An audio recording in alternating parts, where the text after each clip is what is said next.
I'm just going to jump into it. Why, hello, and welcome to issue, holy crap, 597 of Geek in the City of Radio. I am one of your hosts, Aaron Duran. I'm one of your other hosts, Bina Reedy. I am your other host, Cable Hashitani. What's shaking, friends? Like, I had this sudden moment of panic. I'm like, oh my God, we're about to hit another 100 number. We should have planned something. Well, we still got some time. Nope, not a thing. You know who can help us plan? Our special guest this week. Joining us are... Hey, I'm Greg. And I'm Ida. And they're here for building character. Great to be back. Yeah. Yeah. After not being back in April because for 2 weeks straight, I told my co-host, I am totally going to hit them up and see when they're ready, and then never did. Hey, better late than never. I just want to clarify that second week, we thought you had. I swear up and down, you even said you did. Here's the thing. I thought I had. April was, as they say, a month. It was a bit extra. More extra than usual. It was more human than human. You have many other fine qualities, so it's fine. I do. Organizations are not one of them, which is why everyone needs a bean in their life. And pay her. Yes. Well, therein where we have the problem. It's not for a lack of desire. Nope. I would pay all of my friends to do stuff if I could, but maybe in the future I'll be able to. But that's for another show. That's for another story. Yeah, now I got to come up with something useful to you so I can get in on that. Yeah. I don't think how anyone do you feel in this about screen tiny decorative skulls Fantastic. All of my right. enemies. Sure. Yeah. They can be of your enemies. Do I have to provide them? Or will there be a team that will collect the skulls of my enemies and then you just decorate them? I think you'd Well, have to provide them. Well, I mean, look. That's a whole nother market. There is a discount if you provide them yourself, but there's a premium there. Yeah. If I am providing them myself, do I also have to remove all fleshy bits? So it's just the skull. I can take care of that. No problem. I have to say, we know people who can do that. I'm just trying to figure out what is the best way to get said skulls to Ida so that she can make them pretty. Predators. I should employ predators. I know that race actually has a name, but I don't remember it. You know. Yeah. I know who that you're might talking be, about. That might be the best way, but it might not be the safest. I mean, It's true. considering if you come to them with that, they'll probably just take your head as well. No, not if you don't have a gun, because there's no sport in it. It didn't kill you, Greg, because you weren't armed.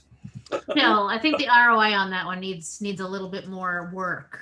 I think really you are coming to correct. I'm just saying. But if you want skulls, predators are how you go. But they don't like to give their skulls up once they have them, do they? No. No, I mean, we have Their you? skull. No, and we can't all just have a pocket Danny Glover to take them out. Oh, man. That would be great. Yeah. Can you tell I watched Predator 2 a couple nights ago?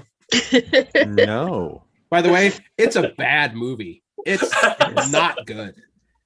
Bex suggests that there can be a surcharge for making it look like an accident. Well, now I feel like we're slowly walking into actionable territory where if someone we know ends up dying, we're going to get so we hear you talking about killing people for their skulls last week. Oh, come on. You can't prove anything. I am not going to pretend for a moment that I do not already have a thick FBI file. Oh, I know I have one. I know Denise does because she's military, so she has one by default. Yeah, but there's nothing good in it. I bet you Cable and I bet you we have the thickest ones. My ex-wife's father, my father-in-law, worked for the DOD as a civil servant. and literally could not tell us what he did. Yeah. It was in communications. Just like how you just make something up. Just like how a friend that we all know was a cultural attaché. Yes. Yeah. Exactly. Yes. Mm-hmm. Yes. And they were not at all smuggled out of Russia while there was a coup happening. Nope. That's Are you not how sure it you're happened supposed at to all. talk about that? Well, they do. Granted, after half a bottle of scotch, so maybe. Yeah, I'm talking about here now on the internet. We brought it up before. As Norm points out, this is all for satirical purposes. That's Yes. right. Thank you, Nora. That should be a disclaimer at the beginning of any episode we do. Honestly, it By the should way, just be Sack like just a said, you want a running- skull? I'll get you a skull in running 20 minutes. Ticker up at the top. Yeah. I have at least 2 not my skulls, as in not this one, within reach right now. Go on. I don't have real ones. I have fake skulls. Like I don't even have to get up for this one.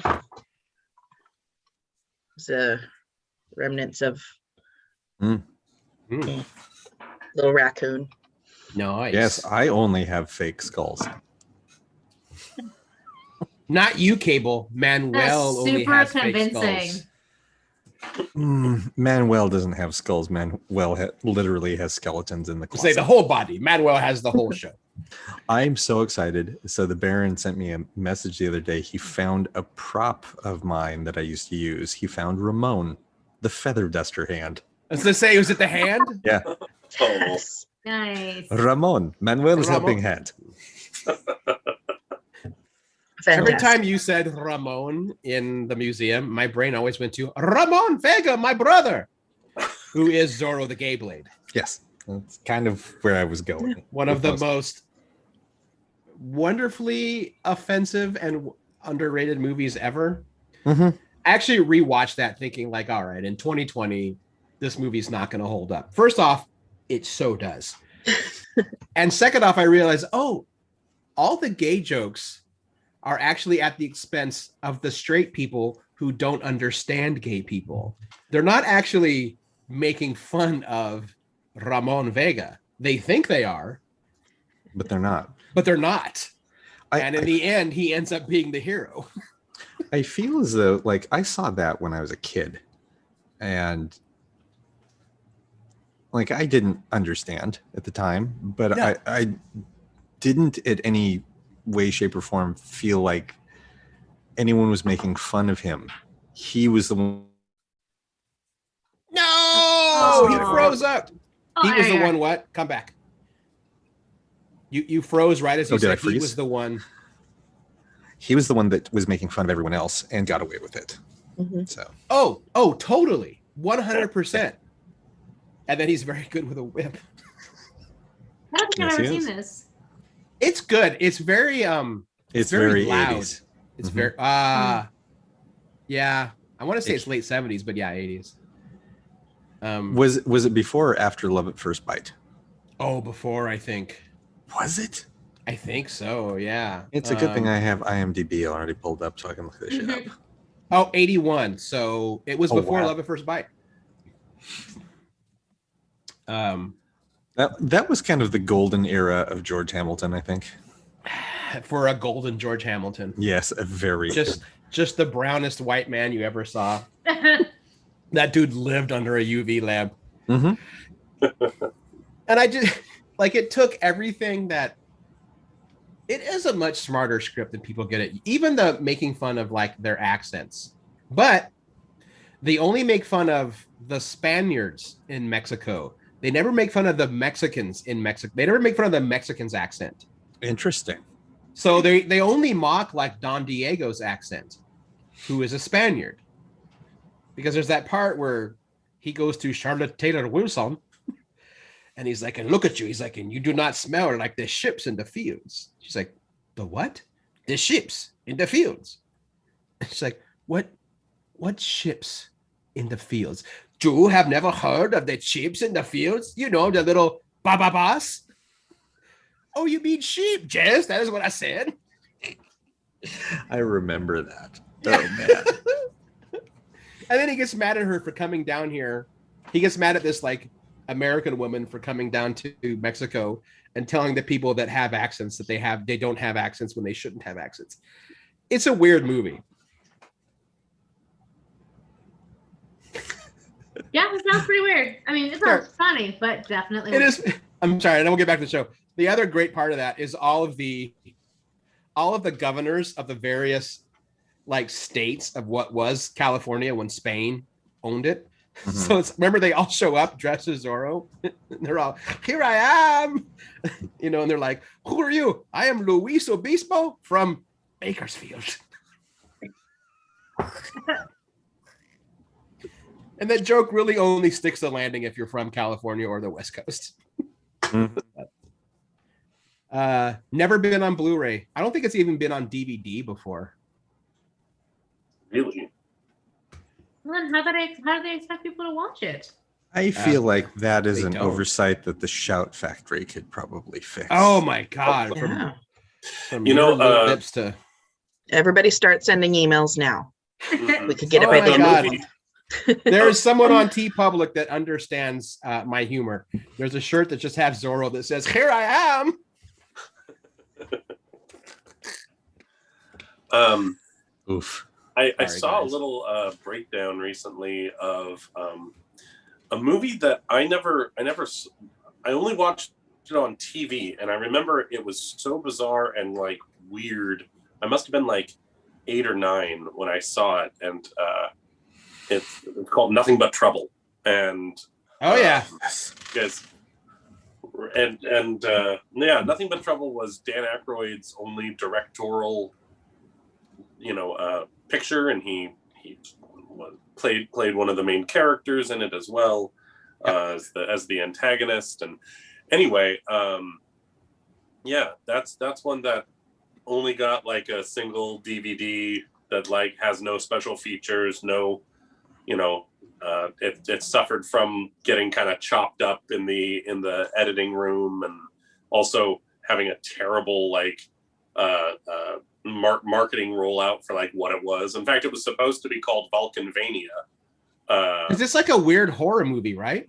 It's a weird horror comedy, but it was like not the horror elements kind of turned off the people that came thinking they were going to see a comedy, and the comedic elements turned off the people that were coming expecting a slasher horror. Right. I feel as though that I saw this in the theater when it came out and have completely blanked it from my memory. Okay. We've got John Candy playing a police officer in this town, and Chevy Chase is in it, and Demi Moore, and they get pulled over for a traffic violation, and it turns into this like whole like horror show, Hills Have Eyes kind of nightmare family scenario. And yet John still Candy has also plays his own twin sister in it, who's like this evil mute woman. Tupac Shakur is in it. Yes. Wait. What? Wait, hold on. And, Tupac Shakur is in it. In fact, the entire what are they called? The group Digital Underground. They had a cameo in it, and that's amazing. And created a song, and they did a cameo in it. It's weird. It's so weird. I've actually never seen this movie. I've only seen the box art. Yeah. Well, me neither. I never saw it, and now I'm going to have to watch it. I feel like Geek in the City Radio should have a commentary of, I never saw that. We did that. We called it Trecucation. No, that was just for you, Denise. It can't always be just about you. Why not? Because that's my job. No, yeah, there's a part of me that thinks that they were also trying to do a little Rocky Horror Picture Show with this movie. Yeah, maybe. Yeah, there's playing up the camp. Mm-hmm. Yeah. I don't think anybody knew what they wanted to do with this. Jeez, Taylor Negron is in it too. I mean, I think I feel like Dan Aykroyd knew what he wanted to do, but like the studio execs were like, "You can't do that. Do this instead."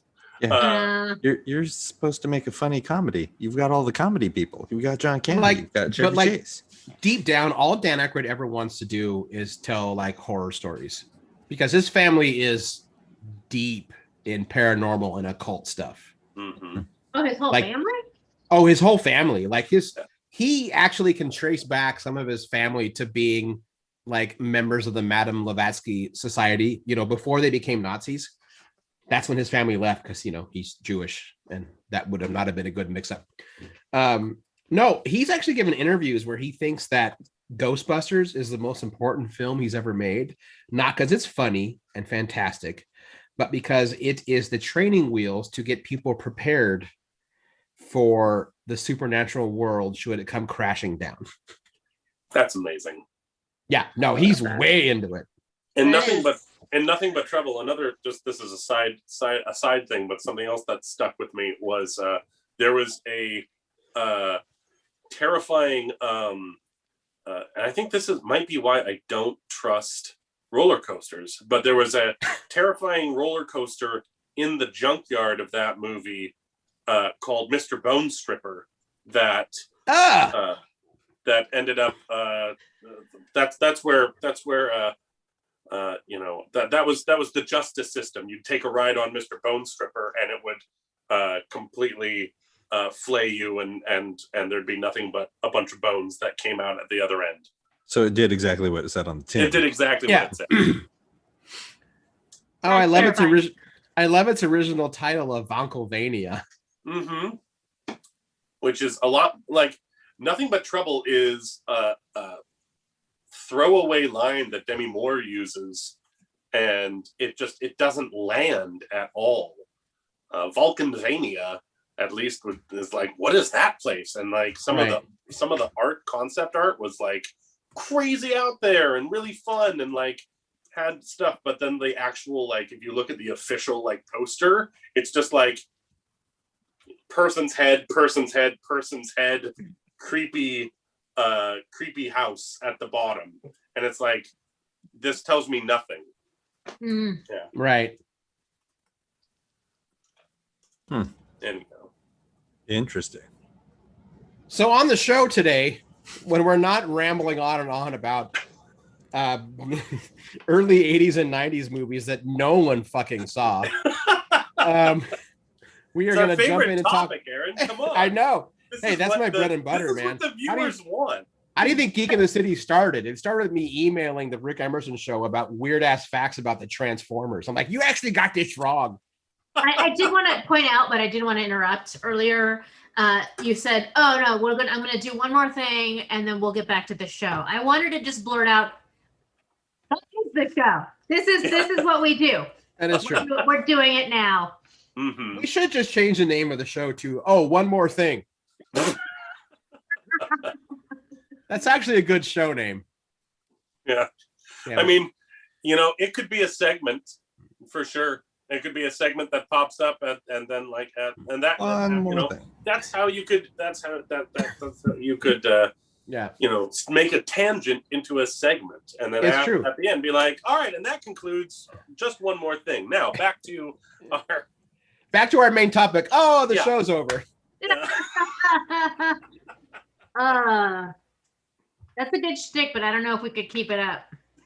No, that's for the network when we form our own network one day. That's it. We call the network. Oh, one more thing. Is it a 24-hour network? Yeah, I mean, some of it is just me at 2 a.m., on like my fifth fucking whiskey, watching Star Trek V and trying to convince everyone why it's the much better Star Trek movie than anyone thinks it is. I'm getting some strong UHF vibes coming from this. That reminds me, I guess there's this new up and coming social media platform, and it's like Twitter but for audio. Oh, Clubhouse? No, it's called like ruckus or racket. It's called racket. Racket? Yeah, like making a racket, I guess. Yeah. Well, I better sign up and claim that URL. Mm. Right. Well, I think it's like by invitation only right now. God damn it. Like that creepy ass dating app for just famous people. Oh yeah, the A-list. The one where Matthew Perry hits on, 18-year-olds. Yeah. And Ben Affleck sends Instagram messages to influencers being like, "It was me. It was actually me. Why didn't you match me?" Yeah. That's weird. By the way, if you type in racket social network, you get a social network just for people that are really into tennis.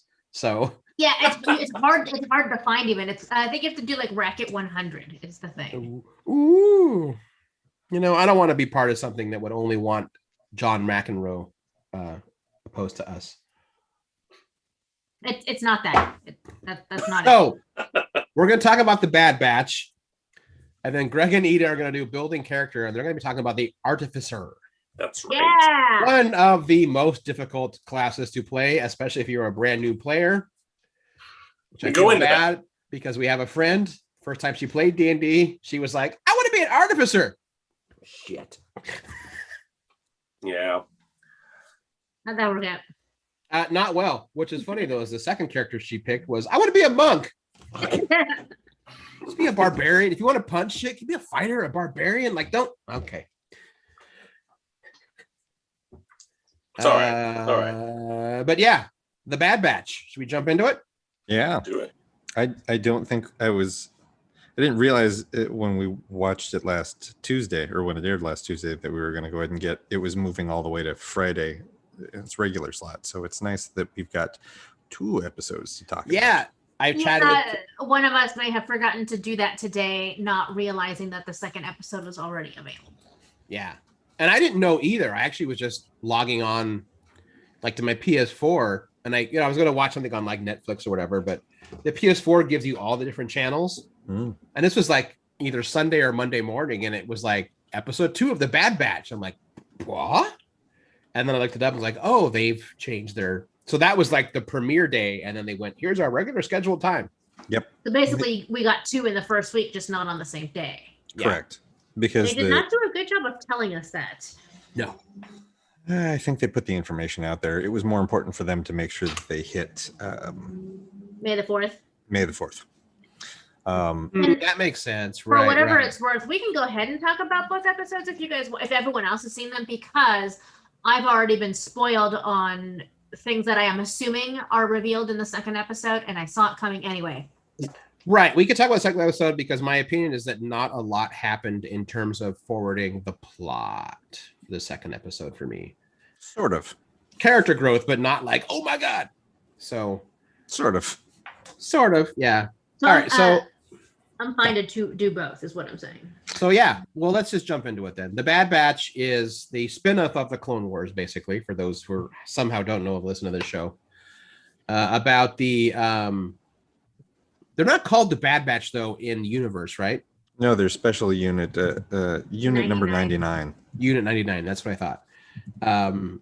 They are clones that are they are technically considered defective because they have their own personalities. But I don't think I was aware of this before. I guess some of them are defective because they were trying out modifications, basically. The actual name for them is deviations. They are deviations from the original clone format because they are designed to enhance specific traits. Like dog breeding. That's why Wrecker is particularly strong, why Hunter is particularly good at tracking, and why Tech is particularly smart. And so the one exception to that, and why Crosshair is good with shooting, but we'll get into that. Mm-hmm. And then the exception is Echo. He is from the original Clone Wars. He was one of like the main. Wasn't he like the leader for a while? He was that unit. He was part of a unit. Was he part of the Fives? He was part of Five's unit. Yes. Five. Yeah. Oh, And at one point, he goes missing and is considered dead. And then, spoilers, much later in the series, they find him and they find out that he's been like tortured and tested on by the soon-to-be Empire. yeah. Sort of. I mean, he's tested on by the separatist forces, but by a specific. What is the race? I forget. They're the. And that's why I was like, "This is as Were, good as I were they can part get of right now." the? Were they part of the Techno Yes. Alliance? Yeah. Thank you. Which was like mentioned once in Attack of the Clones, and then they never brought back again. And then they brought them up on the Taratosky. Oh, Clone Wars. yeah. In my weird headcanon, I always assumed that Vader's like suit that keeps him alive was taken from Techno Alliance technology because it looks really like that whole chest thing looks really similar. Yeah. And I think that was the direction they were going. Techno Union. Thank you. Yeah. We're echoing one another today, Aaron. That's kind of funny. But yeah, Echo kind of looks more like Lobot from Empire. Right. With his own like droid interface. Yeah. Which is why he ended up with the Bad Batch, is he was considered now a deviation from the standard units, and therefore he fit in better with Squad 99. Yeah, and I think at first he just thought his days as a clone trooper were essentially over. Or maybe it was his friends who had found him again. Were like, well, it sucks that this is like, this part of your life is over now. And he's like, no, I'm just gonna go hang out with these guys over here. Fit in just fine. Yeah, I'm glad it was Cody and Rex that found him.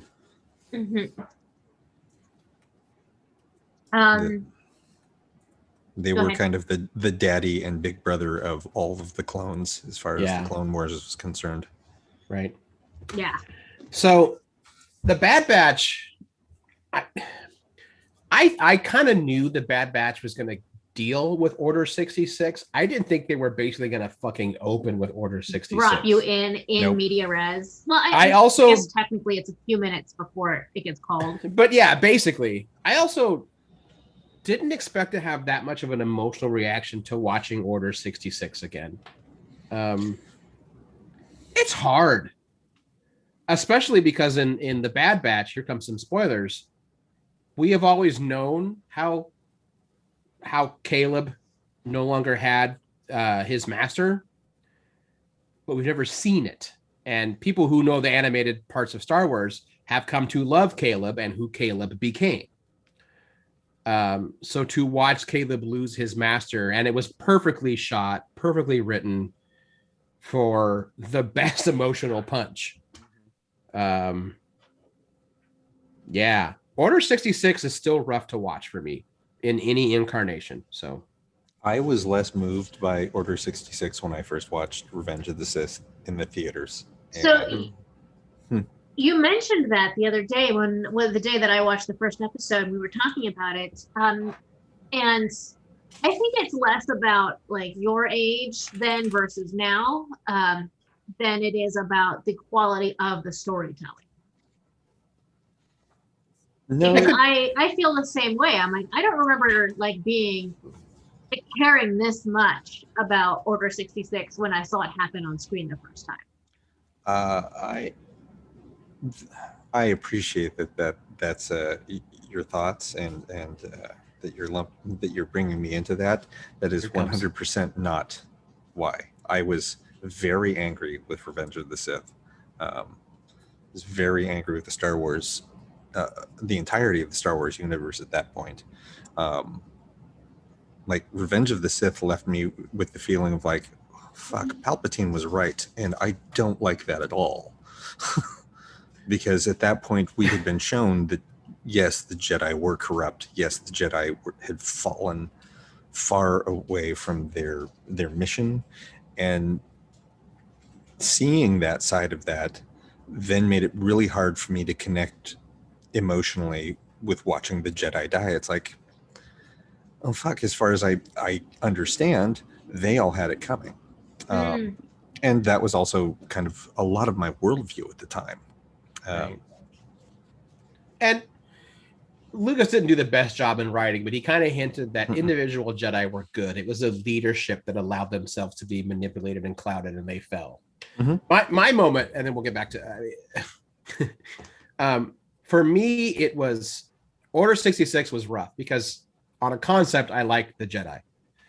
They are these beacons of hope and goodness that we can rise up to.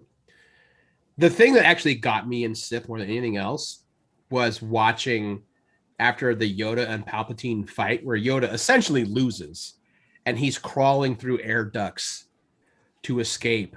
And the animators animated his look of like, I have spent 800 years trying to make the galaxy a better place, and I have utterly failed. Like there's a look on the animators gave a look on Yoda's face where he goes, and like however year old me, whenever Sith came out, it just devastated me. And I knew it was coming because it's coming because Yoda, goes on to Dagobah. He doesn't win this movie.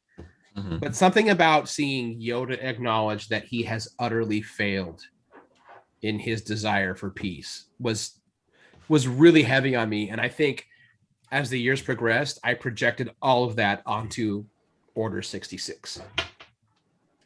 Which is kind of what happened. Like Yoda got blindsided. Revenge of the Sith came out in 2005. Yeah, so it's what? So I was 30. Jesus. Well, if I remember correctly, that's the first movie I went to go see after I came back from being overseas. What an uplifting 34. Film to watch after a war. And that was like, we were in the middle of the Bush administration at that time. So that heavily influenced things. It definitely influenced Lucas. Like, yeah, I think that was his point. Yeah, they're like, are you making a political statement with, only a Sith deals in absolutes and blah, blah, blah. And he's like, you can read into it how you want. There is good and there is evil, and the Sith represent oppression, fascism, and order at all costs. Yes, but what do you mean? He's like, if I got to explain it more, you're never going to get Star Wars. For all his faults, Lucas is clearly on the side of good. Yeah. Anyway, let's go back to the Bad Batch. One more thing. But that was how the whole thing started, and I think it set the tone for the entire episode, and we'll see if it set the tone for the entire series of the Bad Batch. Like this is not going to be the Clone Wars. This is going to be the beginning of fascism in the Star Wars universe. How they navigate it. Yeah, I feel like this is not going to be, because we've already kind of seen how the average person or the average person deals with a fascist dictatorial government taking over that which you love. I feel like the Bad Batch, and knowing that Dave Filoni's running us, this tracks. The Bad Batch will be Dave Filoni asking the question, what happens when soldiers who are loyal to what they've been told is what they're fighting for is taken away? Do they stay loyal to the message, or do they stay loyal to those who give the system? Order? The system. Yeah. So it's going to be fascinating. And that's a really interesting question to pose right now. Obviously, in 2005, I don't think anyone would have really, not too many people would have asked that question.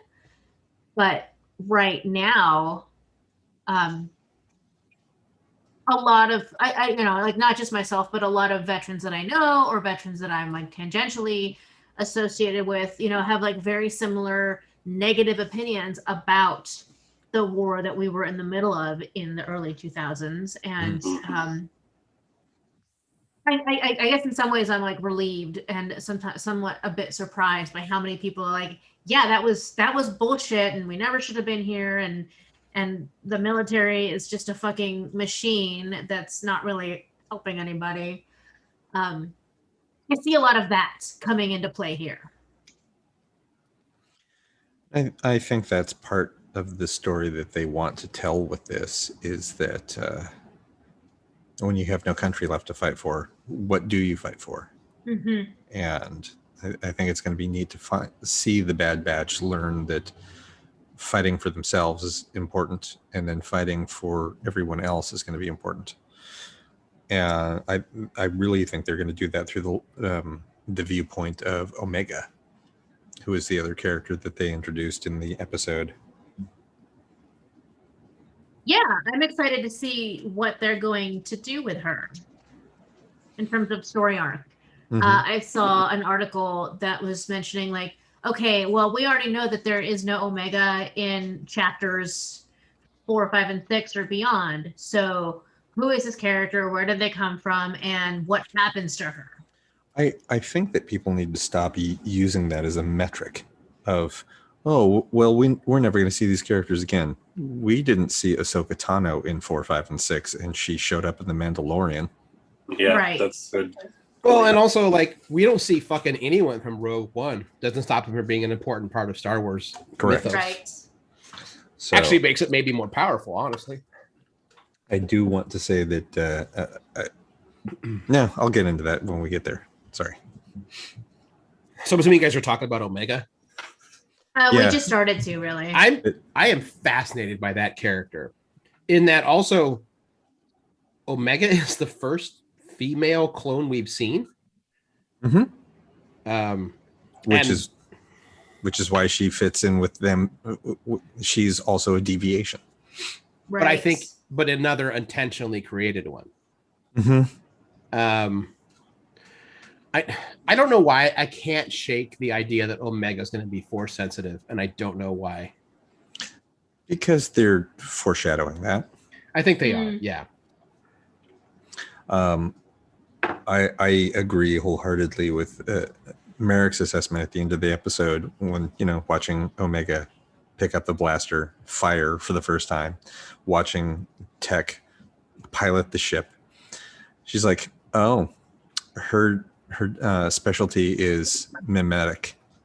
Whatever she sees, she can do. Which could be attributed to the Force a little bit. Mm-hmm. But yeah. So she's going to learn everything that the current crew of the Bad Batch knows. Yeah. Which means when they introduce her in live action in the Book of Boba Fett as an adult, yeah, she's going to be a scary badass. Yes. And may have some anger issues because we have not seen any hint that anyone from the Bad Batch survives beyond episode 4. Sure. We know Rex does because he's in fucking Jedi and then post Jedi, but other than that, he's the only clone that made it that far. But that's my fan theory, is that it's like, oh, you created a character that you can turn into another live action character. And I think it's going to she'll show up in Boba Fett because of the inclusion of Fennec Shan in the Bad Batch. Mm-hmm. That way there's that tie. It's like, oh, you bring her in because, well, she was on, Fennec Shan was on the Bad Batch. Yeah. Those are my theories. But yeah, I appreciate how the opening, and it was an opening movie. It was an hour long. The first episode of the Bad Batch didn't drag it out. It took them 20 minutes for them to realize, like, we don't want to be part of whatever this republic has become, this empire. We want nothing. Mm-hmm. We want nothing to do with it. Except for Crosshair. And it was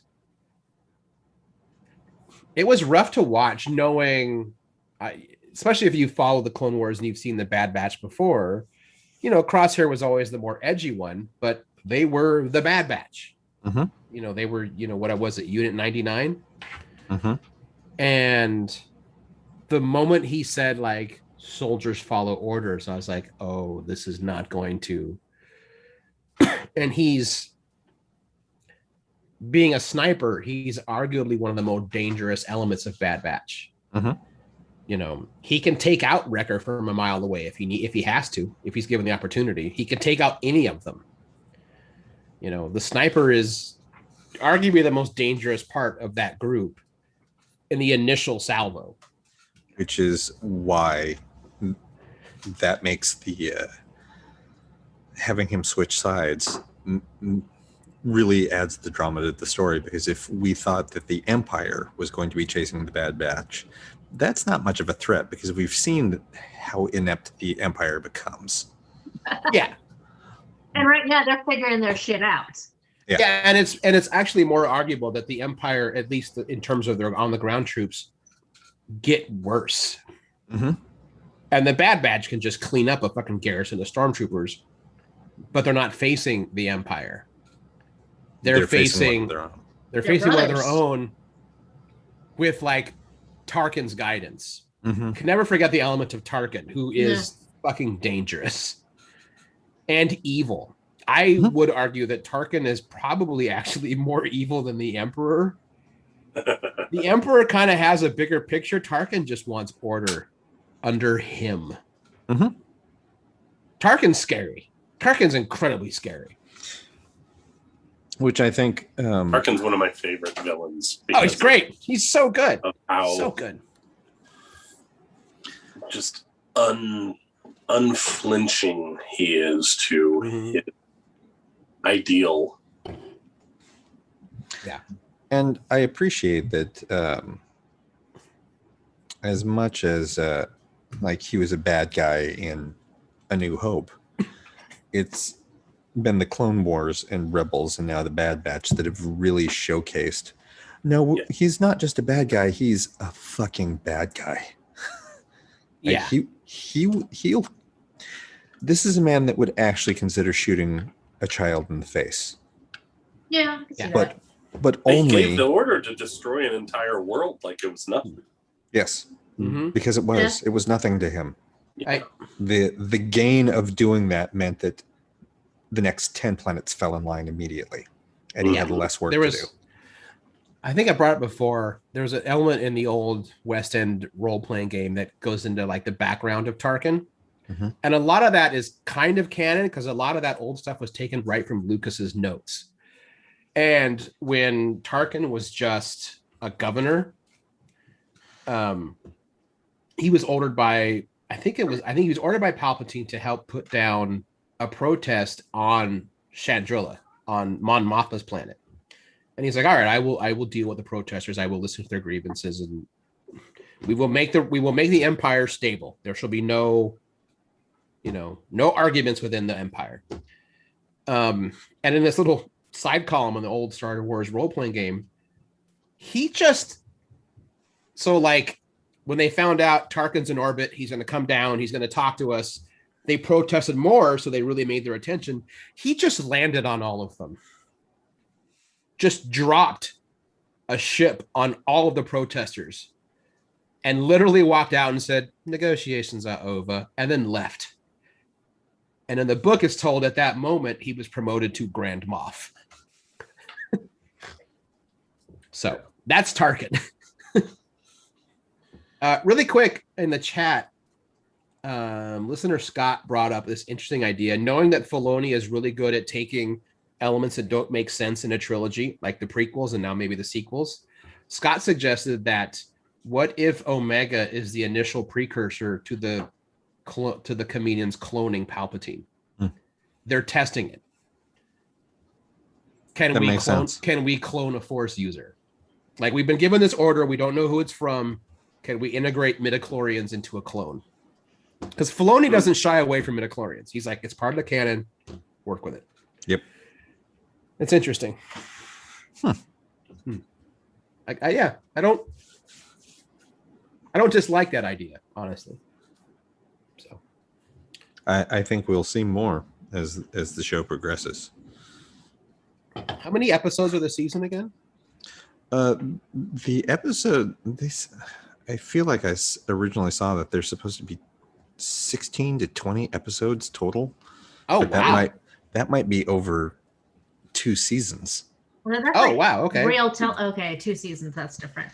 Also, harkening back to that comment I made earlier about like, I think the difference in how people feel about Order 66 in these animated series versus, in the movie. Sack is saying, he's using someone else's comment, but it was basically describing Michael Bay as a sociopath as a filmmaker. So like he knows what emotions look like, but not why they happen. and that's maybe a more appropriate way to describe Lucas. Yeah, but Lucas is a good person. I don't think of I think Lucas as a sociopath. I think Zach means just the concept of like, okay, I know what it looks like to put emotion on the screen. I just don't understand on the inside what that is, all of that is, or how it works. I think the thing with Lucas is he loves story, he loves character, but he's always going to want to try the newest toy to make it work. And sometimes his desire for story will fall to the wayside of let me play with this new toy. Mm. I mean, hell, he's made entire movies just to try out new technology. Howard the Duck was the first fully animatronic character. The Radioland Murders was Lucasfilm first ever completely green screen set. At Red Tails, which I actually liked and no one really watched, was the first time he actually integrated actors into full CGI planes. Like he did. Red Tails is, I think, basically all about the Tuskegee Airmen. He's always made films that advance technology of storytelling. So that's kind of always been his thing. And that's cool and all, but it doesn't necessarily make you a better storyteller.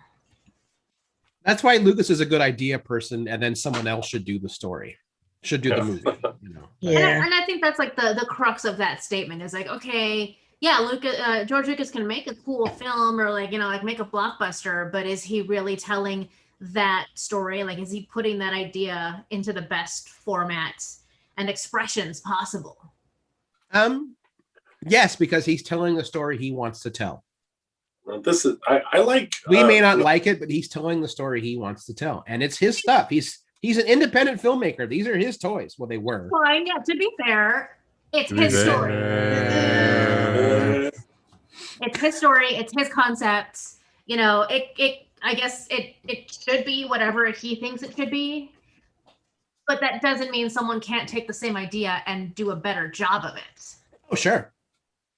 Yeah. Well, that's something I appreciated about like The Mandalorian is, it had 4 different directors? Is that right?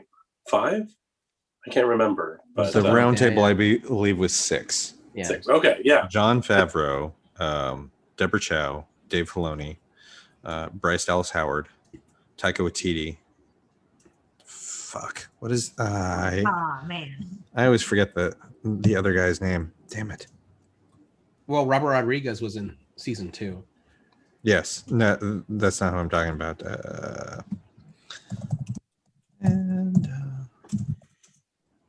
But all I'm saying is that I really appreciate that for that series there was this diverse pool of directors that were taking his material, his ideas, and channeling them in through their lenses. And I think it made for a stronger overall and a really, really cohesive, story. I like that. Rick Famuyiwa. Thank you. And they talk about that too in the gallery, that not while each of them have their own directorial credit on the episodes, none of them directed in a vacuum. Like all 6 of them were on set all the time with one another. And if you were directing this episode, you still got all of the input from the other 5 at all times. And they all talked about the fact it's like, we have never worked on a project that's anything even remotely like this. Nobody works like this in Hollywood. This is amazing. That's the big difference between the Mandalorian's system and how it's done on any other classically directed television show, where like every week they have a different director, but they're not cohesive. They're not a unit. They're just like, it's my turn and I have nothing to do with anybody else. Yeah. Right. I feel like we can go on and on about this. It's we should true. Probably save some of it for next time. We should. Well, I feel like actually the first 2 episodes have been very much okay. The groundwork has been set. Now the story can begin. Mm-hmm. So that might be a good place to transition. Yeah. Okay. To that time when Greg and Ida come around they sit around the hearth at the tavern, and they regale us tales of building character. Excellent. Thank you so much for that, Aaron. Well, we no longer we can't use the music anymore. I know. But we could if we wanted to. Yeah, I did buy a bunch of like fair use music. I should find a way to integrate it into this. Yeah. Like a bunch. Isn't that what your special board and with all the buttons and sliders is for? I don't know if I can make the big board work here. Look at the big board. I don't know. I'm not the producer here. Well, one day you will need to be. Well, Kate was like, "Nope, I'm out." Yep, Cable just did the podcast equivalent of "Not it." Nose goes. No. I already did it. I just let go before you guys did yours. It is too late for you, my bean. Anyway. Well, let's do it. Let's talk about artificers this week. We are talking about the 13th class, artificers. So, artificer. These motley mechanics merge magic and machines at a moment's notice. They're unmatched in making mischief or magical items. Mostly misunderstood or marginalized, many artificers meddling with magic and metal is met with malignant moods from most other magicians. Maybe they're modifying armor, making an admixture, or mending their metallic mastiff. But no matter their motivation, the artificer is anything but mundane. Magnificently marked, my man. I did it. Well done. Hold on. Can we take a quick little pause? I put this in the chat, but I feel like we should say something really quick. So we've had David Walker on this show many times. He's a friend of the show. The news just broke. Regina King is who they have picked to direct Bitter Root. Oh, that's cool. So this movie's fucking happening now that Regina King's attached to it. So congrats to our friend David. That's dope as hell. That's awesome. Cool. That's a really good get. Yeah. Anyway, let's give. I just wanted to. I was like, oh shit. So no, that is totally. Well, now we got to get him back on the show again. Yeah.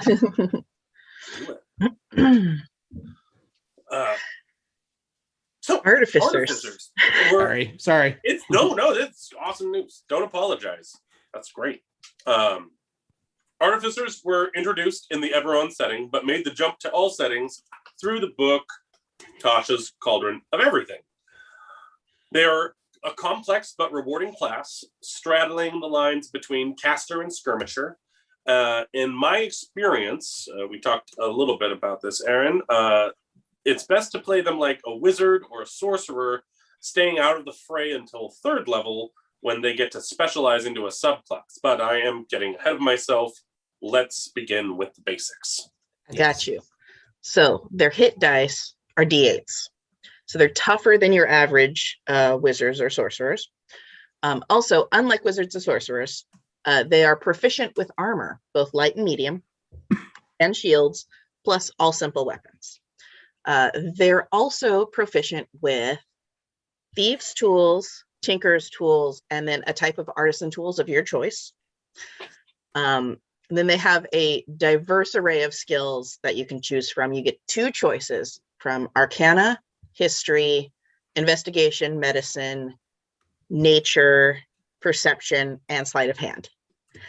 And then saving throws. Artificers are the first class to have intelligence and constitution proficiency combo. So that's kind of neat.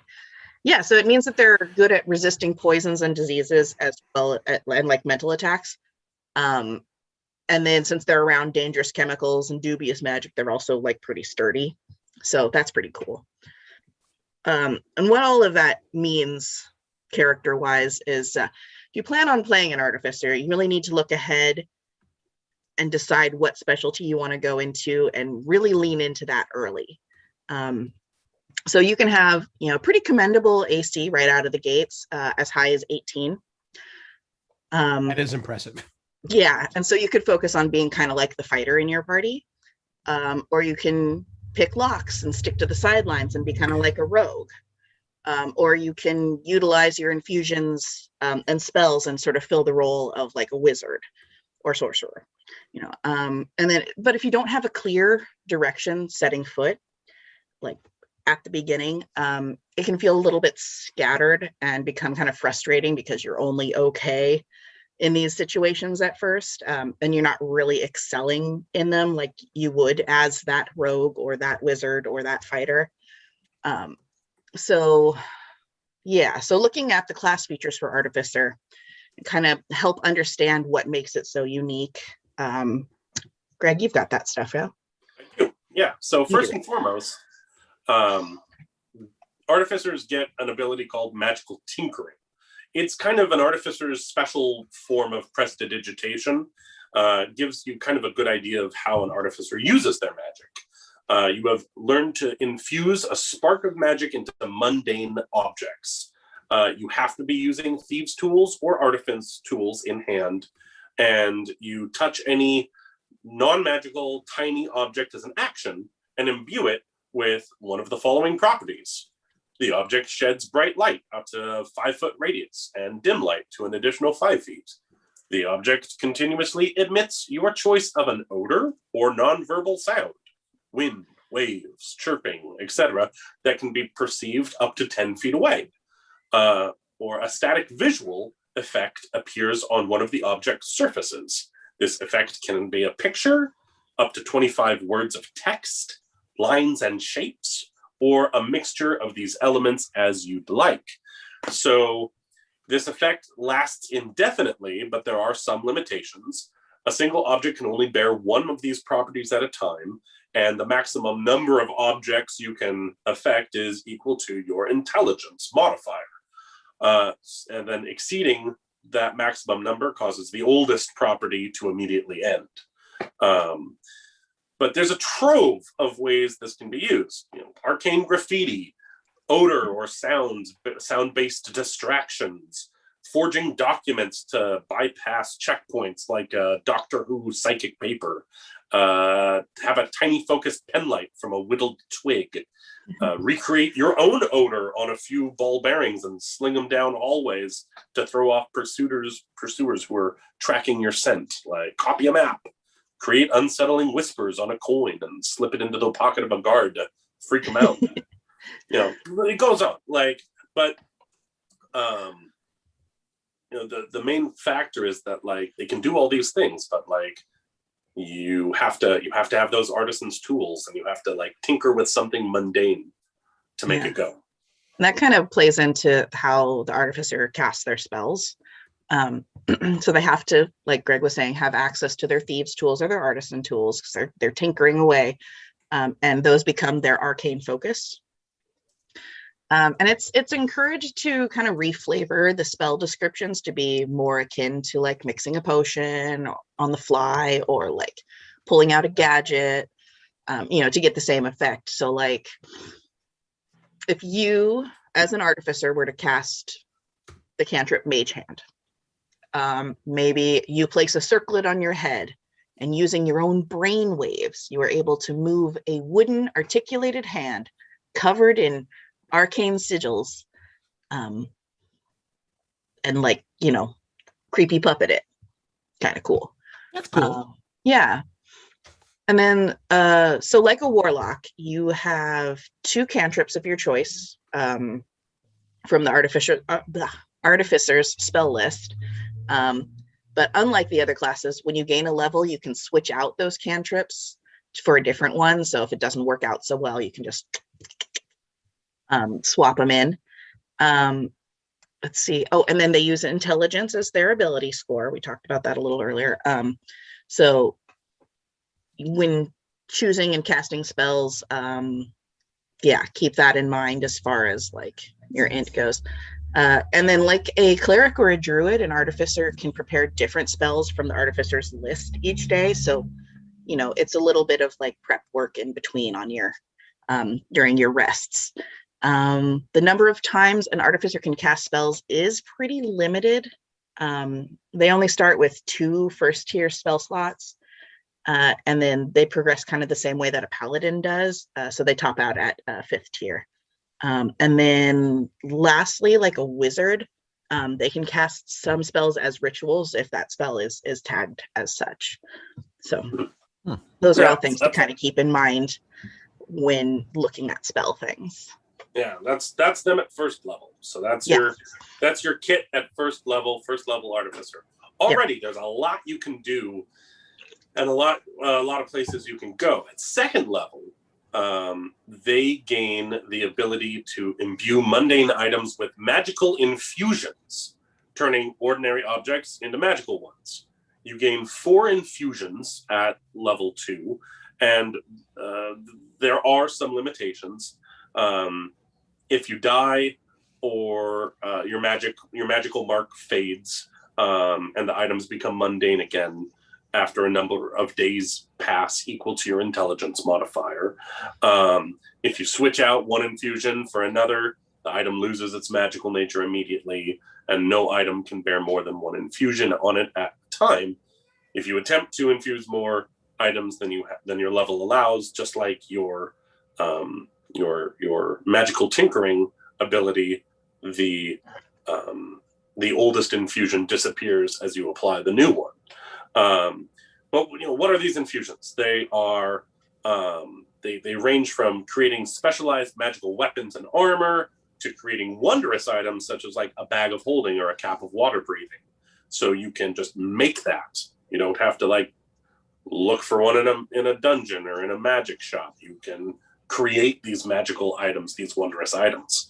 Now, how they work is mechanically the same, but again, what they look like is completely up to you. Like how they look and act in the world is unique to you as the artificer. Like that cap of water breathing, maybe it's not an actual cap. Maybe it's like a little rebreather thing that you bite down on, a little rod, kind of like in Star Wars, or some other, maybe it's a gum that you chew and you grow gills. Like whatever, it's up to you as the artificer. So as you level up, you create more magnificent items, and you can even infuse the spark of life into a special tiny construct called a homunculus. All artificers gain the ability, the right tool for the job at 3rd level, which allows you to magically create 1 set of artisan tools as part of an hour of uninterrupted work. Though they're made with magic, these tools are non-magical, and if you use the feature again, the tools you created before will vanish. Also, at level 3, that's when you get your specialist feature. Yay! Yes. So the choices available are alchemist, armorer, artillerist, and battlesmith. Each specialist so metal. Right. So each of them gives the player kind of unique spells that are always prepared for them, as well as the special abilities. Before diving into each option, though, I want to point out a few pretty cool abilities that all artificers gain, regardless of their specialty, as they level up. So on top of the specialties, at level 7, you get a Flash of Genius, which allows you to use your reaction to add your intelligence modifier to the roll when someone else is making an ability check or saving throw within 30 feet of you. So you have a limited number of times you can use this feature, but it just shows how an artificer is always paying attention and is just designed to help the party and just always boosting. Level 11, spell storing item. I kind of love this.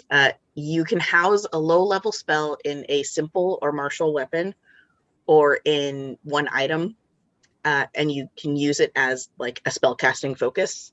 So any creature holding that item can take an action and produce that spell. And then that spell can be used a number of times per day equal to twice your intelligence modifier. So that goes back to having your modifier really, having a good one means you can basically shoot out low level spells out of whatever doodad you want for a pretty good amount of times, which is really cool. And it's cool because it's not just you, it's any party member. So yeah, anybody could pick up your, wand, which is really just a stick that will shoot out, some little foofara. And then like periodically as you reach higher levels, the amount of magic items that you can attune to increases past the usual maximum of 3. And eventually you just ignore the requirements for anything that are based on class, race, spells, or level, which is pretty neat. So like, you just ignore that. That's fine. Forget about it. Do whatever you want. Nice. Do whatever you want. Yeah, it's just your reality. You're building it. Mm-hmm. But yeah, okay. Now on to the specialties. Okay. Yeah. First one is Alchemist. This subclass leans more towards defensive capabilities and buffing your party with your curious potions and mystical reagents. The spells you gain are Healing Word and Ray of Sickness at 3rd level. 5th level opens up Flaming Spear and Melf's Acid Arrow. 9th gives you Gaseous Form and Mass Healing Word. And 13th gives you Blight and Death Ward. And then 17th level, you gain Cloud Kill and Raise Dead. It's a mixed bag of healing and damage dealing with a focus on acid damage, poisons, gases, and other spells that could come from a caustic reaction of mixing chemicals. You also gain proficiency with Alchemist's supplies. If you've already got proficiency with them, then you gain proficiency with another type of artisan's tools. You learn the experimental elixir ability at 3rd level with this subclass. After completing a long rest, you produce an elixir in an empty flask that you touch. Rolling a d6, you create a random elixir. There's a table that you roll off of. You can also, though, choose to create additional experimental elixirs by expending one of your spell slots, which allows you to use your action to create an elixir in an empty vial. But instead of rolling randomly, you can choose the effect that you want. The elixir's effects range from healing to increasing AC, to aiding in combat, to flight, limited flight, to mimicking the alter self spell, although that only lasts 10 minutes instead of an hour like the actual alter self spell. At 5th level, if you're using Alchemist's supplies as a spell casting focus of your, whenever you cast a spell that restores hit points or deals acid, fire, necrotic, or poison damage, you get to add your intelligence modifier to the roll. At 9th level, you can fortify your experimental elixirs, granting the drinkers temporary hit points. Additionally, you can cast Lesser Restoration without expending a spell slot or preparing the spell, provided you're using your alchemical supplies as a focus. And you can do that a number of times a day equal to your intelligence modifier. Being able to cast a spell without using a spell slot and without having it prepared is pretty awesome. And so finally at 15th level, kind of the capstone for this subclass, you achieve an ability called Chemical Mastery. As your exposure to so many chemicals has hardened you to their negative effects, you gain resistance to acid and poison damage, and you're immune to the poison condition.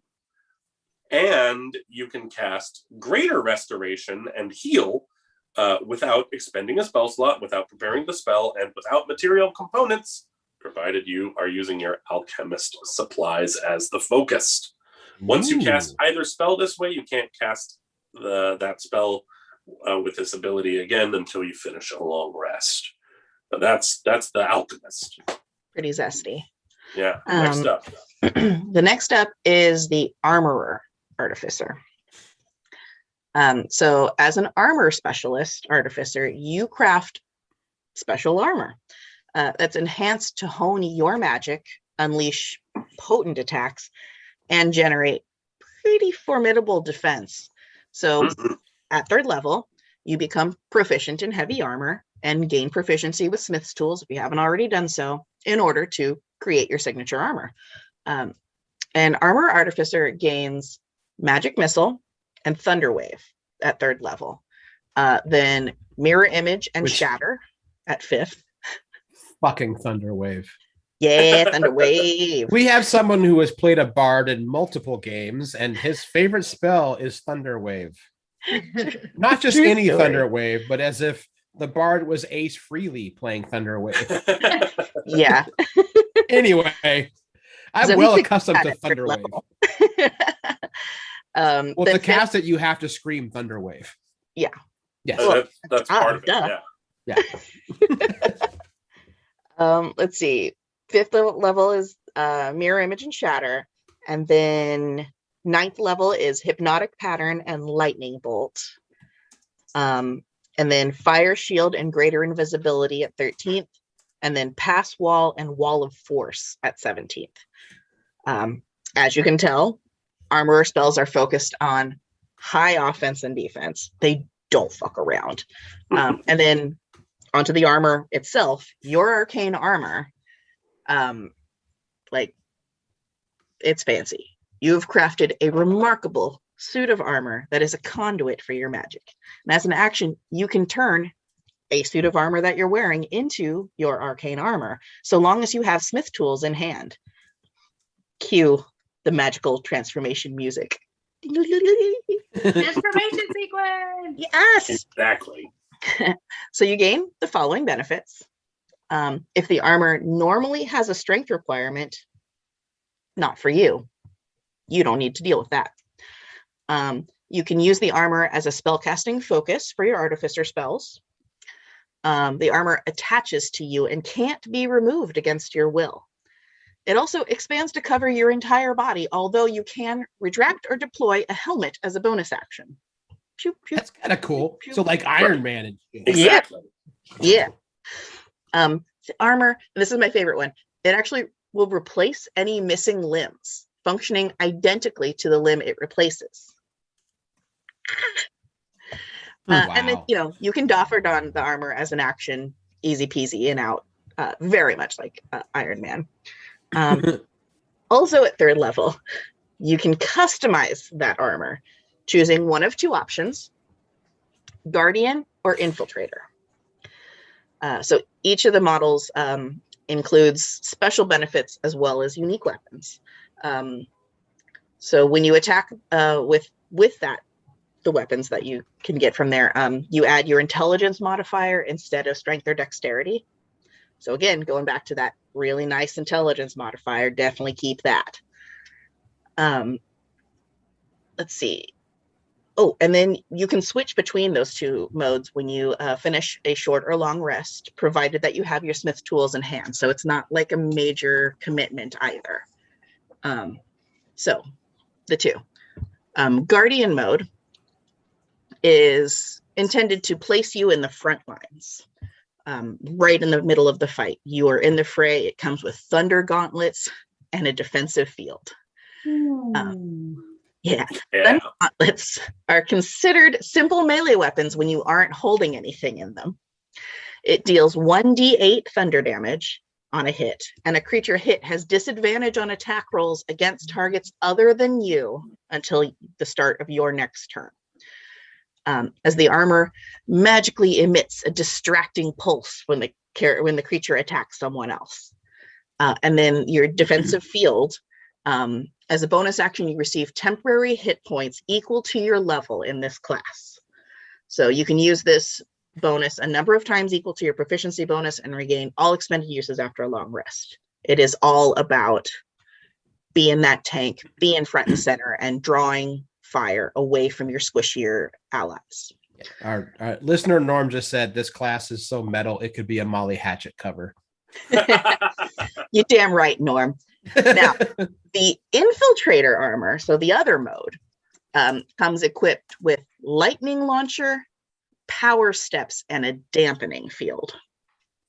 So the lightning launcher, a gem-like node appears on one armored fist or on your chest, your choice, make it snazzy, and counts as a simple ranged weapon with a range of 90 feet and a long range of 300. It deals 1d6 lightning damage on a hit, and once on each of your turns when you hit a creature with it, you can deal an extra 1d6 lightning damage to that target. Pa-pow. Powered step is nifty. It'll just increase your walking speed 5 feet, so that'll get you going where you need to go a little faster. I like the dampening field for this one. So it gives you an advantage on stealth checks, which if you are wearing heavy armor, you need that. If that armor would normally impose a disadvantage on such checks, the advantage and disadvantage cancel each other out. So, you at least get fair shakes at rolling to sneak in your mega armor. I mean, so the infiltrator's a little bit more slip in, fuck them up, dive out of the way, pew pew pew. So those are the two modes of the armor. At 5th level, you get an extra attack. Just pow pow. 2 of them. wow. Yeah, just whammo. Nice. Fifth level? At 5th level. That's not even that far. No, Yeah. not really. At 9th level. I know.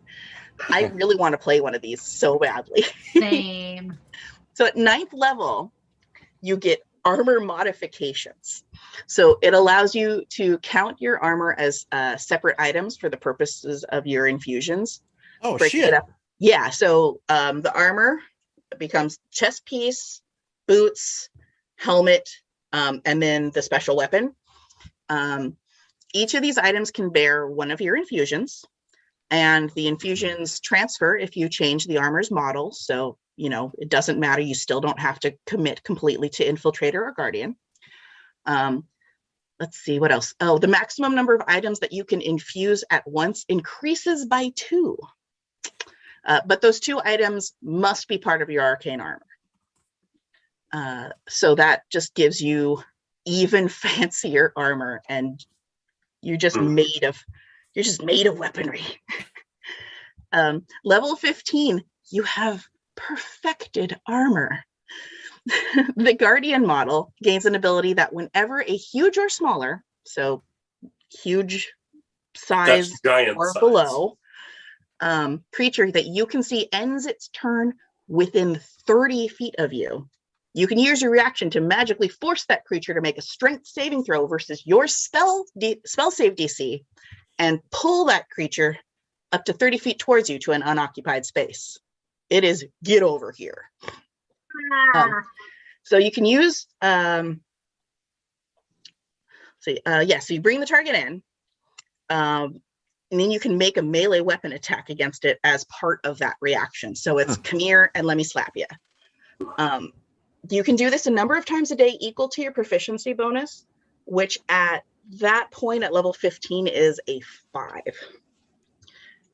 With the Infiltrator, any creature that takes lightning damage from your lightning launcher glimmers with magical light until the start of your next turn.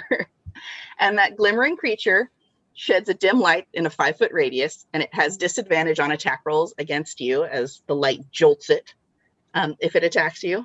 So zap, zap. In addition, the next attack roll against it has advantage. And if that attack hit, the target takes an extra 2d6 lightning damage. This whole build gives me like magical girl mecha kaiju vibes, and I'm super here for it. It's a fun one. And I am loving everything about this. yeah, It's like the one girl in Into the Spider-Verse. Mm-hmm. Yes. Yeah, absolutely. And this was the one that was introduced in Kasha's Cauldron of Everything. Right. This one wasn't in the Eberron guide. Yeah. I have a big old crush on that one. Yeah. Gonna have to play it. Well, we got to move on to the next one. Okay. There's two Yeah. more. Yeah. And then, so moving right along is the Artillerist. The Artillerist. This is my personal favorite one. I have a character that I made that's a hobgoblin artillerist named Urgoth Eyegouge that I never get to play with, but I have a soft spot in my heart for him. I'll run a game for you, Greg, with Urgoth the Eyegouge. I'll run it. Bless you. Yeah. What could possibly go wrong? Specializing in using magic to hurl energy projectiles and explosions onto the battlefield, the Artillerist enters the arena with some serious firepower. The tool proficiency Artillerists gain at 3rd level is Woodcarver's Tools, if you don't already have them. The spells available to an Artillerist are also mixing offensive and defensive magics. At 3rd level, you get Shield and Thunderwave. At 5th, you get at 5th level. Yeah. At 5th level, you get Scorching Ray and Shatter. 9th level gives you Fireball and Wind Wall. 13th level offers Ice Storm and Wall of Fire. And 17th level gives you Cone of Cold and Wall of Force. The major feature at 3rd level is the Artillerist Eldritch Cannon. This magical cannon is created using either Woodcarver's Tools or Smith's Tools, your choice. And you create a cannon that you can choose to be either small or tiny that appears on a horizontal surface within 5 feet of you. A small Eldritch cannon occupies the space. A tiny one can be held in one hand. Once a cannon is made, you can't make another until after you complete a long rest, or if you expend a spell slot to create one. You can only have one cannon at a time, and you can't create another one while your cannon is present. Your cannon is a magical object, and regardless of its size, it has an AC of 18 and a number of hit points equal to 5 times your Artificer level. It's immune to poison and psychic damage, and if forced to make an ability check or saving throw, you treat all scores as 10, giving no bonuses, positive or negative. If the Mending spell is cast on your Eldritch Cannon, then it regains 2d6 hit points. But do remember that Mending takes 10 minutes to cast, so you're going to be doing this outside of combat. It disappears if it drops to 0 or after 1 hour has lapsed. So you get to determine what your cannon looks like and whether or not it has legs.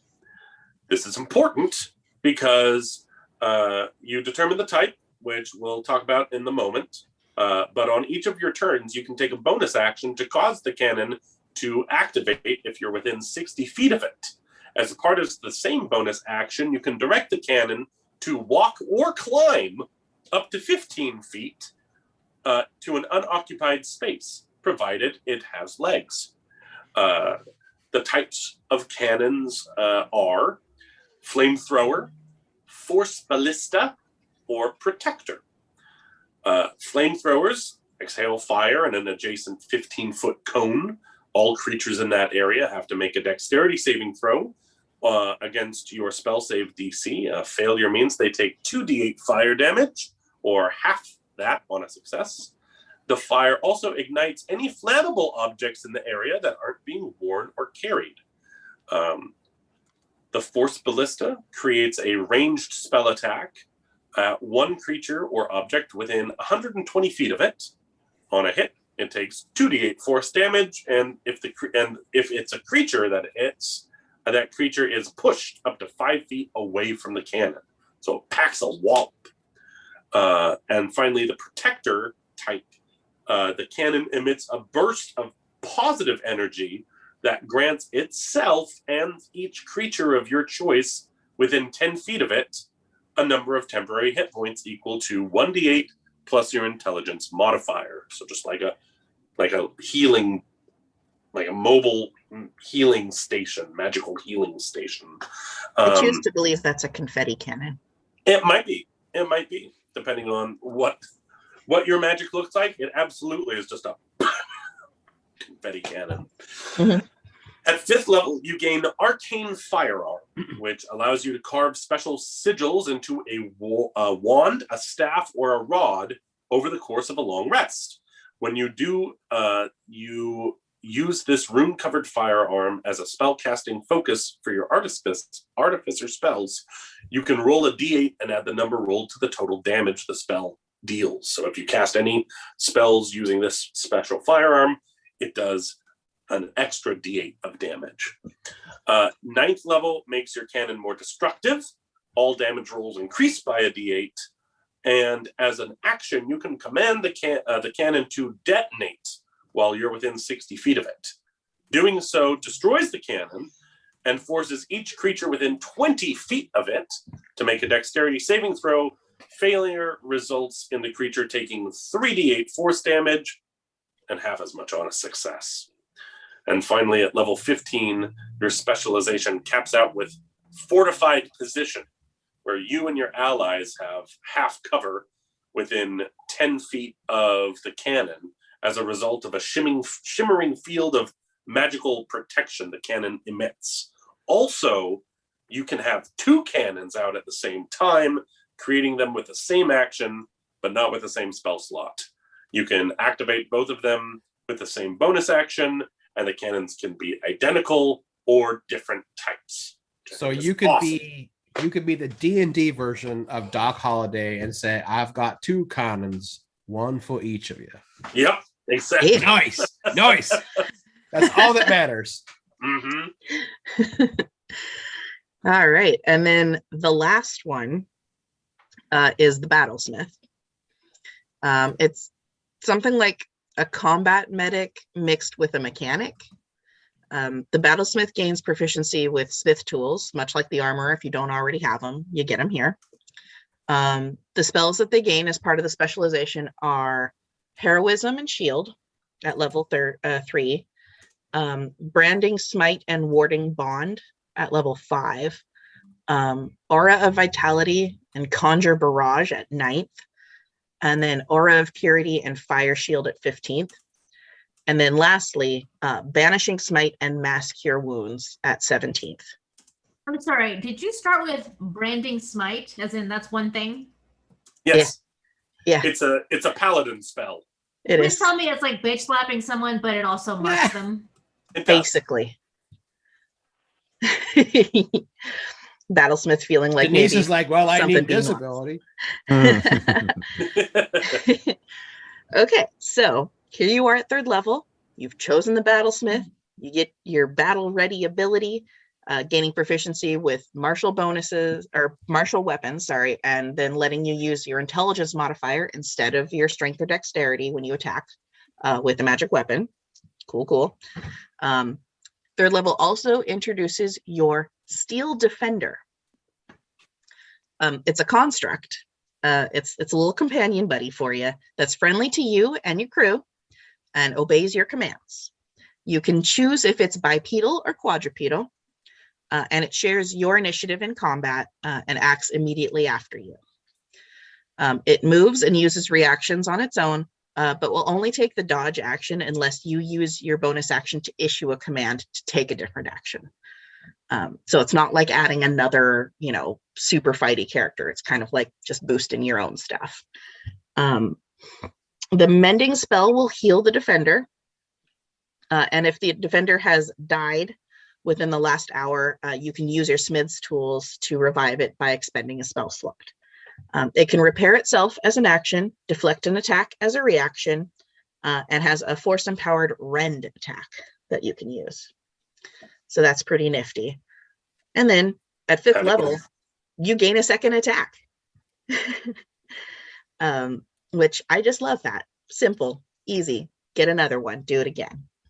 At 9th, you gain Arcane Jolt, which is when you hit a target with a magic weapon or with your Steel Defender, you can channel magical energy through the strike to either cause the target to take an extra 2d6 force damage, or choose one creature or object you can see within 30 feet of that target, and healing energy flows into the chosen recipient, restoring 2d6 hit points. So you may do this a number of times equal to your int mod, and you can't do it more than once per turn. So you're either smashing somebody or healing somebody with kind of the same vibe. And then at 15th level, you get Improved Defender. And the extra damage from your Arcane Jolt increases to 4d6. The Steel Defender gains a +2 bonus to AC. And whenever the Steel Defender uses its deflect attack, the attacker takes force damage equal to 1d4 plus your int mod. Basically, I am rubber, you are glue. Whatever you hit me with will also skibbity pop you. Skibbity pap. Skibbity pop. Skibbity pap. So yeah, that's the Battlesmith. It's all about like having your little buddy, and you can fuck people up, but also like slap a bandage on it and be like, you're gonna be okay, champ.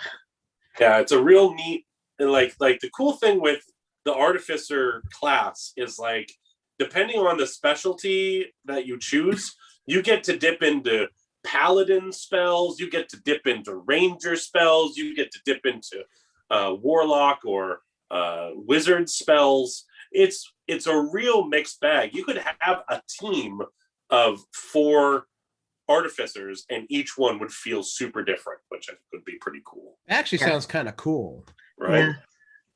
Yeah. But let's talk about characters, because this is building character, and talk about what sort of pop culture artificers you could build a now that you know how they look and what they do. Like, what's a character in pop culture that you could maybe emulate? Q, James Bond Q. James Bond Q, yeah, absolutely. Excellent. I mean, really, any of those like tech sidekicks to the insert hero character, you know? Yeah, I feel like that would be like the artillerist. Probably. The artillerist, I actually have an idea. It's a little out there. Ash from Evil Dead. Oh, yeah. Eventually becomes... Yeah. Because in Army of Darkness, he literally builds a war wagon and introduces them to gunpowder and weapons and the chains and the mnemonic hand. Yeah. That's built on like the Nerf cannon, you know. Yeah. Ash is, that's just weird to say. Ash is a very intelligent player class. Yes. Yeah. Actually, that is true. Ash, if you look at the movies, he's very smart, but is not wise. Yeah. You're impossible to kill. Yeah. He's got high intelligence and high con. Yep. Yeah. Definitely. I love it. What did you say, B? Holtzman. Oh. From the new Ghostbusters. Yes. Our artilleryst. Yes. Yeah. Holtzman or Egon from the original. Both of them. Sure, for sure. But I like Holtzman more. I agree. Egon. You just made it. One of my favorite bits. Man, who else? If you're a fan of the Borderlands video game, Roland is totally an artillerist. Like, it's unlikely he created it, but he has a turret that he throws down and it like can buff it can buff people, it can block damage. It's essentially the Gunzerker class, isn't it? No, the Gunzerker class was the one that you could use multiple guns. He was right. The commando or the soldier class. I'd say from mythology, I would suggest Hephaestus, the blacksmith of the Greek gods. Yeah. Yeah, there you go. I thought as far as artillerist, Entrapta from She-Ra. Yeah. Yeah. Mhm. Thought of her right away. Let's see, what about alchemists? What do we got for alchemists? I have saw a a- list that puts Severus Snape as their alchemist, but I think that's a little on the nose, or maybe a little too niche for the character. Yeah, I mean, doable, but we never really saw Snape do much fighting, did we? I would suggest, and this Not is with a alchemy. weird thing. Professor Wickwire from Briscoe County Jr. Mm-hmm. Oh. Yeah, played by Sean Astin's dad, Gomez Adams. He was the Mhm. eccentric scientist that built them weapons and like tonics that'll keep you going. Yeah. I actually could say that almost every character, apart from Briscoe County and maybe Lord Bowler, they all kind of fit into the Artificer in one way or another, because that show Yeah. is just knee deep in weird Western pseudoscience that involved things blowing up and mixing chemicals and building stuff. Steampunk Although before also- there was steampunk. Yeah, That's and also right. not the main character, but the tech person in Wild Wild West, both the Artemis. movie and the show. Artemis. Yeah. Thank you, Cable. Yeah. You're welcome. I was having the same thought. So Yeah. I was thinking, Hank Pym, bit of an alchemist. Mm-hmm. Walter White from Breaking Bad. I would say that you could build an artificer alchemist off of him.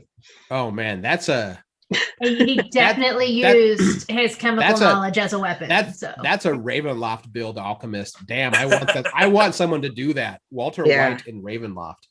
On a lighter end, I think that I could see building an artificer alchemist off of Alton Brown. Oh yeah. Ooh, Yeah. that's nice. I like that. Yeah. From the comics world, old school DC fans will know this. One of the OG Hour Man. Mm. Yeah. He would take a pill that would give him all these powers, but only for 1 hour. For only 1 hour. Yeah. Yeah. 1 hour. Yeah. That's a great Yeah. one. On that route, is Tony Stark an alchemist Well, Mm. or an artificer? I would guess armor. Yeah. We talked about the We flat out mentioned, yeah. Yeah. I would say armorer. Now, before we did use Tony Stark when we talked about the Wizards way back, Right. because at that point there was no artificer option available in 5th edition. Yeah. But now that there is, I would say that Tony Stark would be an easy transferable persona to put on an artificer. Wait, I would also say literally any Power Ranger.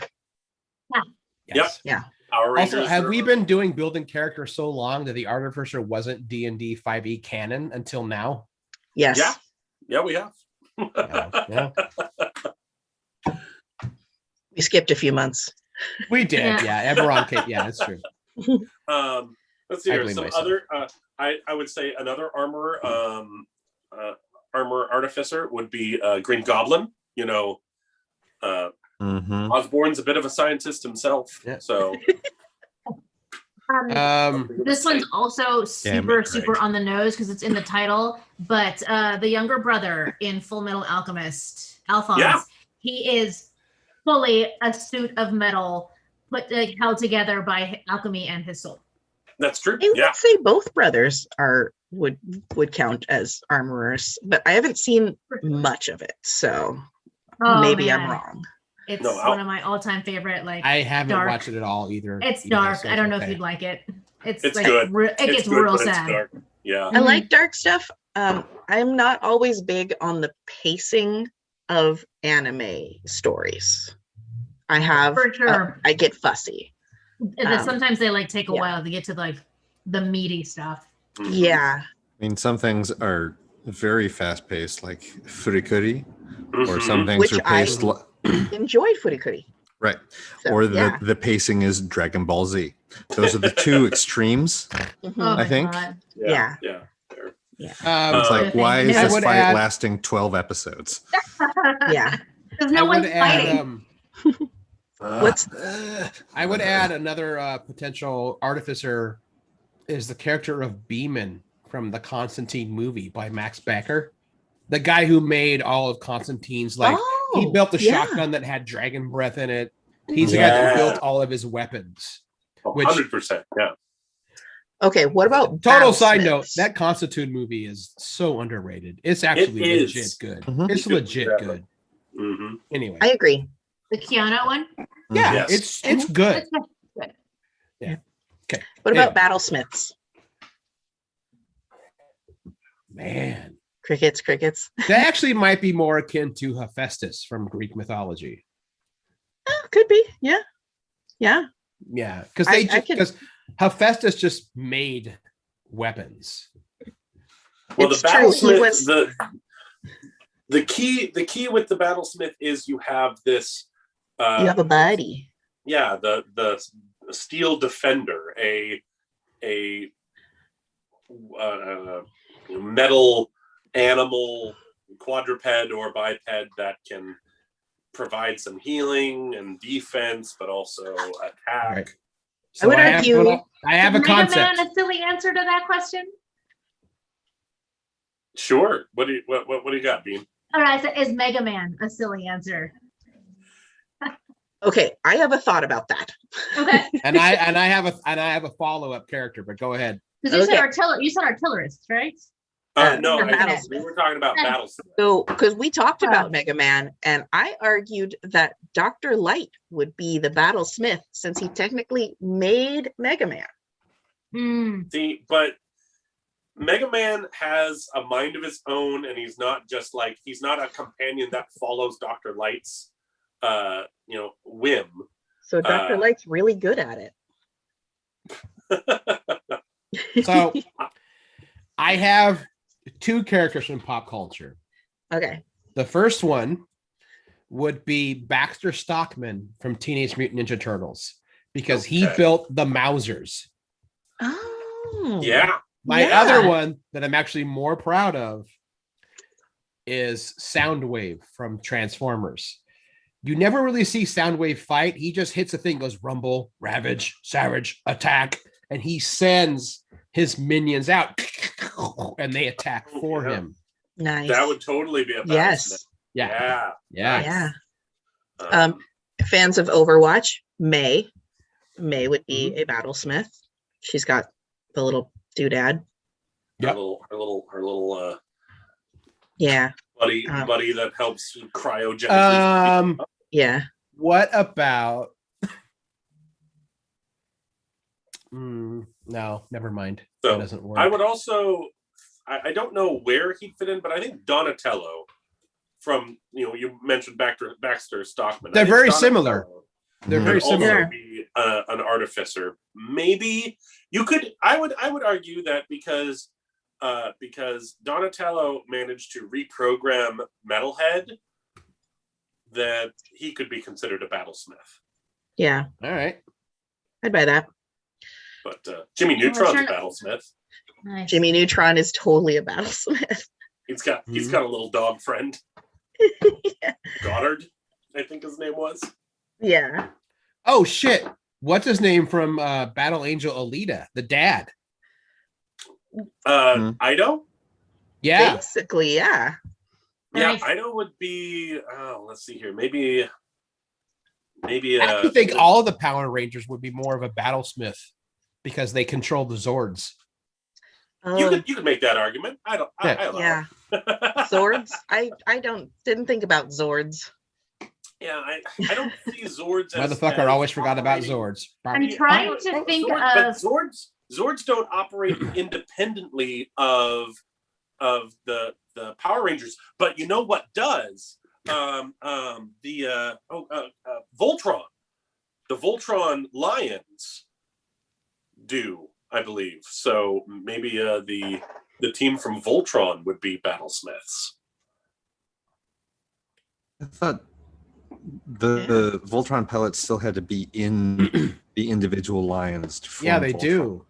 Well, they have to do that to form Voltron, but I believe they've commanded the lions outside of them. I may be mistaken. But I mean, they can like command the lions to come to them so they can get in. Well, which is the same thing that the Rangers do with Power the Rangers Zords. Right. Yeah. So battle. Like, I'm being very like specific here, but so the Battlesmith has the Steel Defender Mhm. ability, and so there's a character in Karen Gillan's Die. Mm. I believe she calls herself like some sort of like a neo punk or something like that, but she has a robot dog companion that she can kind of like she like bonds with, but also like has control over, and so that gave me some Battlesmith vibes. Oh, totally. Yeah. There's actually, you mentioned Battle Angel Alita earlier. There is a kind of secondary character that shows up in the Kansas bar. He's a bounty hunter as well, and he's this old dude with like a big old mustache, and he has 3 metal dogs that is part of his pack. I always thought he was really cool character, really awesome design. He's definitely a Battlesmith. That was Jeff Fahey, if I remember right. In the movie. Yeah. Yeah. It was a fun movie. I liked You know who it. else is a horrible battle master? Albert Wesker from Resident Evil.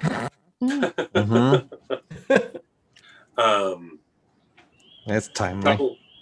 Couple other real quick. I think Syndrome from The Incredibles would be fall under the artillerist. When everyone's super, no one's super. No one is. Yeah. Inspector Gadget would also fall under there, and we also had a couple.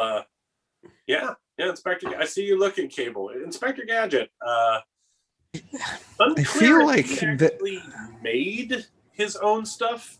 They don't really go into that. I don't think he made it himself. I feel like Inspector Gadget, and we might talk about this next week, actually. I feel like Inspector Gadget is a reborn construct. I feel like there's a very dark history of Inspector Gadget where he died violently, a la Murphy from RoboCop. Right. They rebuilt him as like this weird robot and didn't tell him what happened to him. And so he doesn't. That's why they have to keep Penny around, because he needs that connection, or he needs humanity. Yeah, to like keep him oh my tethered. God, now I want to do this really dark fucking reboot of Inspector Gadget. Which means Penny knows what happened. Oh, Penny knows because Penny was there. Penny was definitely there. You know what? Here's the thing. Maybe Brain is so smart because they packed Inspector Gadget with so many gears and gizmos that they had to put his brain somewhere. They put it in the dog. So he doesn't have a brain? So that's why Brain has to be close by. Yeah. That's why he's an idiot. But and that's why Brain actually like understands Penny and is actually like an investigator and a detective with her. Because does that mean that Inspector Gadget has the dog brain? Yep. That's what that means. I would also add this. I don't believe that Penny is actually Gadget's niece. I don't think she's related to him at all. And once she hits a certain age, they just hire a different Penny and reboot Gadget's system. Oh, my heart. Oh, there you go. Oh, my God. All right. So on a slightly lighter note, we had just a couple characters that fit kind of a general artificer, but not a specific, that we'd like to share before we wrap up tonight. Yes. Do you want to share those? Yeah. So, pardon me, that cider's coming back. Ooh. So, Pee Wee Herman. I think that you could build an artificer of basically any specialty off of Pee Wee Herman. It would be absolute chaos. I totally see that. Totally do it.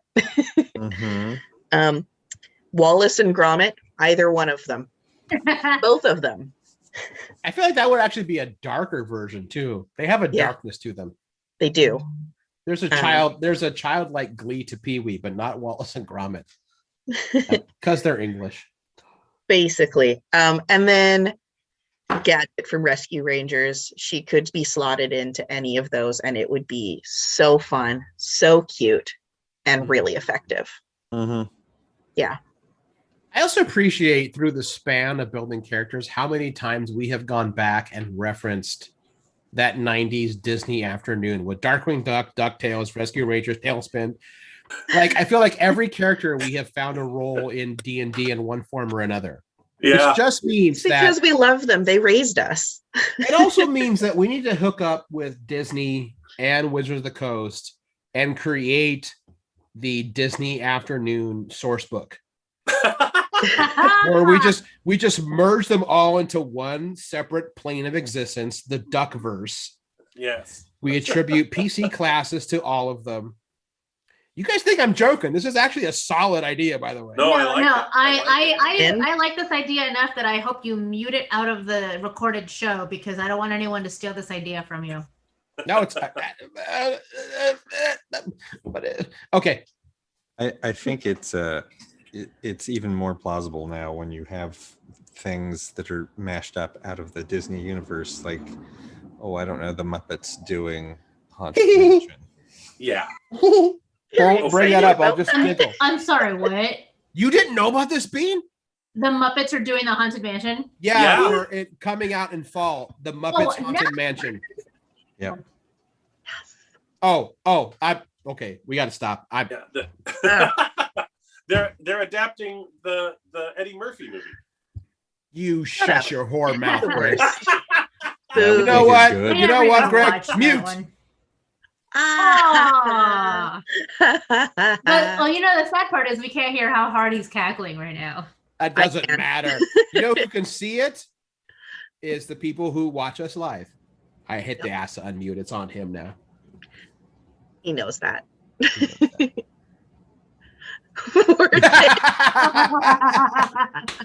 Says, I'm literally wearing a Haunted Mansion shirt with Haunted Mansion stuff all around. No, I lost my mind when I saw that initial. Yeah. I saw that news and thought of you. And you didn't share it because you knew, like, Aaron knows already. I already knew that you knew. Yeah. No. Yeah, I found out from you, so. Also, I love that I saw it, you saw it 10 minutes earlier. Yeah. I also love that shrimp. I always forget his name because it's not Pepe. It's not Pepe? I don't think so. Is it Pepe? The shrimp? It is Pepe. Is it Pepe? I don't know why they started doing this because Pepe didn't always dress this way. He's a king prawn. Thank you very much. Mm-hmm. Still a shrimp. His outfit is the same as one of the first The Rock's promo images. It's the same turtleneck and gold chain. It's the same outfit. Oh my god! He's dressed like I'll never be able to unsee that now. You've never seen that before? No, I don't know a lot of early The Rock stuff. He was just a wrestler dude. Oh my god! I used to have a roommate who was obsessed. Posters in our hallway. But I do now that you've pointed it out. I've seen it. Do you think that Pepe is wearing those little acid wash yes. Jeans? Oh yeah. Mm-hmm. Oh, 100%. 100%. Are we talking about this? Yeah. That's exactly what we're talking about. That's exactly like what is shrimp except lobster but tiny. No, but The Rock, one of his earliest photos, dressed exactly like that. Yes. Yep. Yeah. Weird. Really quick, speaking of pro wrestling characters, fucking Dave Bautista cast in Knives Out 2. Mm-hmm. I saw that. That's gonna be interesting. You know what? Like, as much as I love The Rock, and I do, unconditionally, I think Dave Bautista has had a better career and is a better actor. Mm-hmm. Well, I just went back and watched a lot of a lot of people only know Dave Bautista from whatever action movies and Guardians of the Galaxy.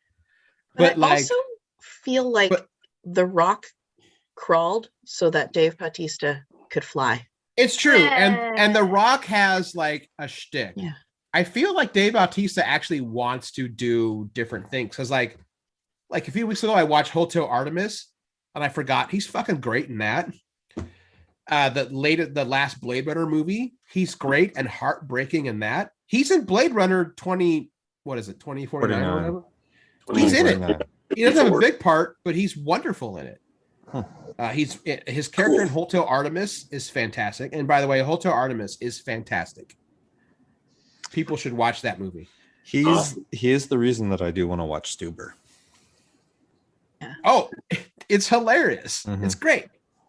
I'm super excited to see him in Army of the Dead. Yeah. Yeah. We should talk about that next week on the show, actually. Yeah. It's dropping pretty soon. So. I Real have quick, so I many know we're- things. Ravenloft. Wait. I know we're technically done talking about artificers, but some last minute entries here. Data from Goonies and Rick Moranis and Honey, I Shrunk the Kids for two yeah. artificers. Yes. Choices. 100%. Absolutely. Nicely done, Bex. Well Gold done, star. Bex. Oh, man. Bex is the best. Norm, Inspector Gadget, directed by Zack Snyder. That's Inspector V Gadget. Inspector V Gadget. Yeah. Well, that just means the MacGuffin is Martha. Oh God. God. That's when we find out that Brain's real name is Martha. And on that note, I'm Aaron Duran. I'm being Arita. And I'm Cable Hashitani. And our guests have been Greg. Anita. We will talk to everybody next week.